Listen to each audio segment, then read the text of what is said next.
نام محمد بن علی ہے آپ کا، محمد آپ کا نام ہے، علی آپ کے والد ہیں یعنی حضرت امام زین العابدین، لقب آپ کا باقر ہے۔ سلسلہ نسب پاک ابو جعفر محمد بن علی بن حسین الحاشمی، آپ مدینہ منورہ میں رہنے والے چوٹی کے عالم تھے۔ آپ کے والد کے علاوہ آپ نے حضرت جابر بن عبداللہ رضی اللہ، کیونکہ آپ نے حضرت جابر بن عبداللہ سے حدیث بھی لی ہے، بلکہ رسول کریم صلی اللہ علیہ وسلم نے حضرت جابر بن عبداللہ کو پیغام دیا تھا، اور یہ روایت اس طرح بھی السوائق کے اندر بھی موجود ہے، اعلی حضرت نے بھی نقل کی، دیگر اور کتابوں کے اندر موجود ہے، جو حضرت سرکار امام زین العابدین کی بہت بڑی، حضرت امام باقر کی بہت بڑی کرامت ہے۔ ایک دفعہ امام حسین رضی اللہ تعالیٰ حضور کے پاس آئے تو سرکار نے ان کو اپنی گود میں بٹھایا اور ان کو بوسہ دیا اور دیکھا حضرت جابر کی طرف اور فرمایا جابر اس کا ایک بیٹا آئے گا تیرے پاس اور اسے میری طرف سے اس کو سلام کہنا۔ اور یہ حضرت امام ذہبی نے بھی لکھا، اعلی حضرت نے بھی لکھا کہ رسول کریم صلی اللہ علیہ وسلم نے آپ کی پیدائش سے کئی دہائی پہلے، یعنی حضور علیہ الصلوۃ والسلام یوں سمجھ لیجیے کہ 60 سال پہلے، یوں سمجھ لیجیے آپ، یا اس سے بھی پہلے، حضرت امام باقر کی ولادت سے پہلے اپنے شہزادے کو حضور نے اللہ کے عطا کیے ہوئے علم سے دیکھ لیا، سبحان اللہ۔ اور حضرت جابر کو کہا کہ میرا وہ بیٹا بڑا شان والا ہوگا اور یہ حسین کا بیٹا ہوگا، حسین کی اولاد میں سے، تو میرے اس بیٹے کو جو ہے وہ میرا سلام کہہ دینا۔ اس بات کو یہاں پر امام ذہبی نے بھی ذکر کیا ہے، سیر اعلام کے اندر بھی اس کا ذکر موجود ہے، اعلی حضرت نے بھی اس کو ذکر کیا ہے، سوائق میں علامہ ابن حجر نے بھی اس کو ذکر کیا۔ خیر، حضرت امام ابو جعفر باقر کے بارے میں تذکرۃ الحفاظ میں موجود ہے کہ آپ نے اپنے والد علی یعنی امام زین العابدین کے علاوہ صحابی رسول حضرت جابر بن عبداللہ، حضرت ابو سعید خدری، حضرت عبداللہ ابن عمر، یہ جلیل القدر جو صحابہ ہیں ان سے آپ نے روایت حدیث کی ہے۔ حضرت عائشہ ام سلمہ ابن عباس سے آپ نے مرسلن روایت کی ہے،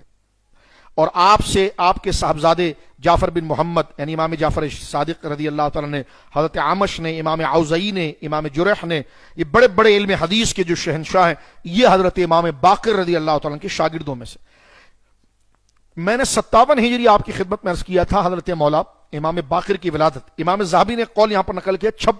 56 ہجری کا، یعنی اس اعتبار سے کربلا میں آپ کی عمر 4 سال بنتی ہے، یعنی 56 ہجری میں آپ پیدا ہوئے مدینہ منورہ میں۔ سنن نسائی میں آپ کے نانا حضرت امام حسن سے آپ کی روایت موجود ہے، اسی طرح حضرت عائشہ سے بھی آپ کی ایک روایت سنن نسائی میں مرسلن موجود ہے۔ آپ اپنے زمانے میں بنو ہاشم کے سردار تھے، اپنے لقب سے مشہور تھے، باقر کے لقب سے آپ مشہور تھے، یعنی آپ کا لقب مبارک جو ہے وہ باقر ہے۔ اس کی وضاحت خاص طور پر حضرت امام ذہبی رحمۃ اللہ تعالی نے یہ اپنی کتاب تذکرۃ الحفاظ میں بھی کی ہے، اور سیر اعلام النبلاء کے اندر آپ لکھتے ہیں وہ شہرا ابو جعفر، آپ